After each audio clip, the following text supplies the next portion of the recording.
अभी हम लोग पढ़ने जा रहे हैं टेबल 10.1। टेबल 10.1 में कुछ क्वेश्चन है जिसका कॉमन नाम आपको बताने जा रहे हैं। इसके बारे में विद्यार्थी लोग का कहना था कि सर इसका कॉमन नाम ही बताइए। तो आपको आईपीएससी नाम का रूल होता है, लेकिन कॉमन नाम का कुछ रूल नहीं होता। कॉमन नाम बोलचाल की भाषा में जिस जगह पर जैसा प्रयोग किया गया है वहाँ उस देश के अनुसार उसका वैसा नाम रख दिया जाता है। तो कॉमन नाम अगर प्योर नाम होता तो फिर आईपीएससी नाम कभी नहीं आता। इसीलिए कॉमन नाम आपसे एग्जाम में पूछा भी नहीं जाता है। एग्जाम में हमेशा आईपीएससी नाम यानी कि प्योर नाम पूछा जाता है। तो चलिए कुछ कंपाउंड जो हैं जिनका कॉमन नाम जानना आपके लिए ज़रूरी है तो उसको बता देते हैं। तो यहाँ पर इसमें 4-5 क्वेश्चन हैं, तो इसको पढ़ने से पहले समझने से पहले आते हैं हम लोग यहाँ पर देखते हैं कि नॉर्मल पेंटेन किसे कहते हैं। एन पेंटेन यानी कि नॉर्मल पेंटेन। तो नॉर्मल पेंटेन क्या होता है? यदि कार्बन, पेंटेन का मतलब 5, यदि 5 कार्बन बिल्कुल सीधे एक चैन में रहते हैं तो इसे नॉर्मल पेंटेन कहा जाता है। अब आते हैं दूसरा हम लोग आइसो पेंटेन किसे कहते हैं। तो यदि 4 कार्बन सीधे हो और 5वां कार्बन दूसरे स्थान पर हो ब्रांच के रूप में, तो इस प्रकार के स्ट्रक्चर को आइसो पेंटेन कहते हैं। आइसो का मतलब दूसरा स्थान पर ब्रांच। अब आते हैं आपको, या दूसरा आइटम भी हो सकता है। अब आते हैं यहाँ पर नियो पेंटेन किसे कहते हैं। तो पेंटेन इसलिए कि टोटल 5 कार्बन है, और नियो इसलिए कि यहाँ पर एक कार्बन से चारों दिशा में आप देख रहे हैं कार्बन जुड़ा हुआ है। तो इस तरह की आकृति को नियो पेंटेन कहते हैं। तो यह इसका कॉमन नेम है, यह आईपीएससी नेम नहीं है। तो कॉमन नेम से पेंटेन का 3 प्रकार का है, नॉर्मल, आइसो और नियो। इसी आधार पर जाते हैं हम लोग कुछ यहाँ पर भी क्वेश्चन बनाने चलते हैं आपके एक्सरसाइज में। अब यहाँ पर देखेंगे यह एक क्वेश्चन है। इस क्वेश्चन का स्ट्रक्चर लिखते हैं। इस 1 कार्बन 3 हाइड्रोजन, यहाँ पर फिर 1 कार्बन 2 हाइड्रोजन, एक ऊपर एक नीचे, फिर 1 कार्बन 1 हाइड्रोजन ऊपर और क्लोरीन नीचे। यहाँ पर चाहे तो क्लोरीन को ऊपर और हाइड्रोजन को नीचे भी हम लोग लिख सकते हैं। अब आते हैं यहाँ पर 1 कार्बन और 3 हाइड्रोजन, एक यहाँ पर, एक यहाँ और एक यहाँ। तो यह एक कंपाउंड है। इसका आईपीएससी नेम हम लोग लिखते हैं। तो काउंटिंग यहाँ शुरू करेंगे 1 2 3 4। आईपीएससी नेम में हो जाएगा 2 क्लोरो, दूसरा स्थान पर क्लोरीन है इसीलिए 2 क्लोरो।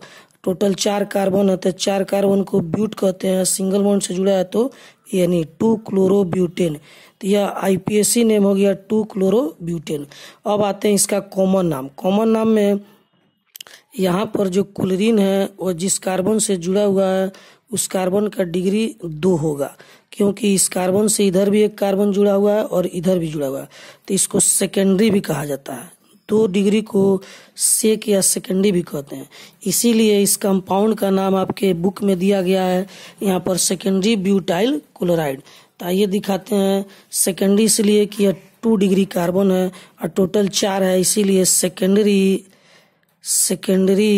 ब्यूटाइल क्लोराइड इसके नाम से इसको जाना जाता है, सेकेंडरी ब्यूटाइल क्लोराइड।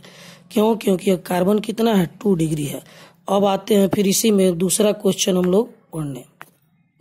तो यहाँ देखेंगे यह एक क्वेश्चन है। इसका स्ट्रक्चर पहले हम लोग लिखते हैं।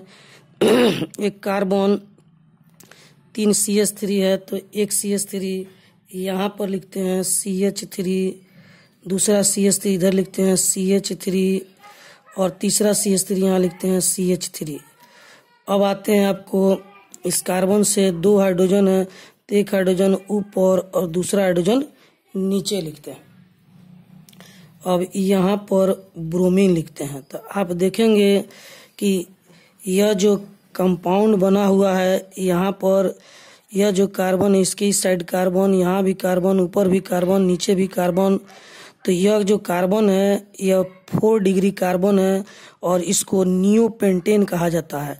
यहाँ पर देखिए इसी तरह की स्थिति है, कार्बन से चारों दिशा में कार्बन जुड़ा हुआ है, टोटल 5 है, इसीलिए नियो पेंटेन कहते हैं। ठीक उसी तरह यहाँ भी है, एक कार्बन से 1 साइड, 2 साइड, 3 साइड, चारों साइड कार्बन जुड़े हुए हैं, और तो यह नियो पेंटेन हुआ है, इतना दूर नियो पेंटेन, और उससे जुट गया है ब्रोमीन। तो इसका कॉमन नाम होगा नियो पेंटाइल ब्रोमाइड, जो आपके बुक में यहाँ पर दिया गया नियो पेंटाइल ब्रोमाइड। कॉमन नाम में क्या हो जाएगा, neo pentyl PENTYL।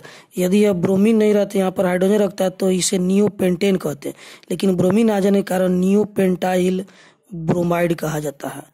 Bromide neo इसलिए कि एक कार्बन से चारों दिशा में 4 कार्बन जुड़े हुए हैं, तो यह नियोपेंटाइल ब्रोमाइड हो गया। अब इसी तरह आपको यह एक कॉमन नाम हुआ।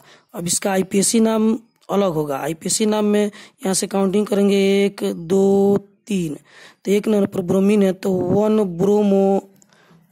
ब्रोमो 2 डाईमिथाइल, 2 नंबर पर 2 मिथाइल, एक ऊपर एक नीचे, तो 2 डाईमिथाइल, 1 ब्रोमो 2 डाईमिथाइल। अब मेन चेन में 3 कार्बन है, 1 2 3, तो इसको कहेंगे प्रोप। और तीनों के बीच में सिंगल बॉन्ड है तो इसीलिए ANE प्रोपेन। तो अब चलते हैं अगला क्वेश्चन पर। इस क्वेश्चन का हम लोग स्ट्रक्चर लिखने चलते हैं। तो कार्बन 1 3 CH3, तो 1 CH3 यहाँ पर, 1 CH3 यहाँ पर और 1 CH3 यहाँ पर और यहाँ पर Br लिख दिए। तो यह एक कंपाउंड है, इसका IPAC नाम हम लोग को लिखना होगा। तो IPAC नाम में काउंटिंग शुरू करते हैं 1 2 3, तो 1 2 3, तो 2 नंबर पर ब्रोमीन है तो लिखेंगे 2 ब्रोमो और 2 नंबर पर मिथाइल है तो 2 methyl, 2 bromo 2 methyl. Main chain में 3 कार्बन है तो प्रोप, सिंगल बॉन्ड है तो ANE। तो यह इसका IPAC नाम हो गया। अब आते हैं हम लोग कॉमन नाम लिखने। तो कॉमन नाम का कोई रूल नहीं होता है। कॉमन नाम में देखिए यहाँ पर यह इसका डिग्री पता करेंगे तो इस कार्बन से 1 साइड 2 साइड 3 साइड जो कार्बन जुड़े हैं, इसीलिए इसे टर्शियरी और 3 डिग्री भी कहा जा सकता है, 3 डिग्री और टर्शियरी। तो इस कंपाउंड का कॉमन नाम लिया गया है टर्शियरी, TERTIARY, टर्शियरी। चूंकि यह टोटल 4 कार्बन है तो ब्यूटाइल और ब्रोमीन जुटा है तो ब्रोमाइड। तो इसका कॉमन नाम हो गया टर्शियरी ब्यूटाइल ब्रोमाइड। यह कॉमन नाम का कोई रूल नहीं होता है, इसीलिए कॉमन नाम एग्जाम में नहीं पूछा जाता है। टर्शियरी इसलिए कहा जा रहा है कि इस कार्बन का डिग्री कितना है, जिससे ब्रोमीन जुड़ा हुआ है उसका डिग्री 3 डिग्री है। इसी प्रकार आप इसमें बनाइए। यहाँ पर देखेंगे कि यहाँ पर इसको विनाइलिक क्लोराइड इसलिए कहा गया क्योंकि यह डबल बॉन्ड से क्लोरीन जुड़ा हुआ है। यहाँ पर एराइलिक इसलिए कि एक डबल बॉन्ड फिर एक सिंगल बॉन्ड और तब जाके ब्रोमीन, जो पिछले क्लास में आपको बताया गया है। यहाँ पर ऑर्थो पोजीशन पर जो है कि आपको क्लोरीन है, इसीलिए ऑर्थोक्लोरोटोलिन इसका नाम रखा गया है। यहाँ पर 1 2 काउंटिंग करेंगे तो क्लोरीन जो है कि आपको दूसरे स्थान पर आता है, इसीलिए इसको ऑर्थो कहा गया है। यहाँ पर उसी तरह यह सभी कंपाउंड है, इसको बनाइए और जो दिक्कत हो उससे हमसे पूछेंगे। अब आपको यह वीडियो बनाने में काफ़ी मेहनत हो रहा है, इसीलिए आप इसको अच्छे से पढ़िए, जो दिक्कत हो वो पूछेंगे। अभी आप देख चुके हैं कि वीडियो बनाते समय काफ़ी पसीना भी निकल रहा है, गर्मी का दिन है, यहाँ पर एक पसीना का बूंद गिर चुका है। तो हम जिस तरह से आप लोगों को पसीना बहा के पढ़ा रहे हैं, आप लोग भी उसी तरह से पढ़ते जाइए। जो भी दिक्कत हो हमसे पढ़ते रहिए, पूछते रहिए और मेरे मेहनत को जो है कि देखते हुए आप भी हमसे ज़्यादा मेहनत कीजिए।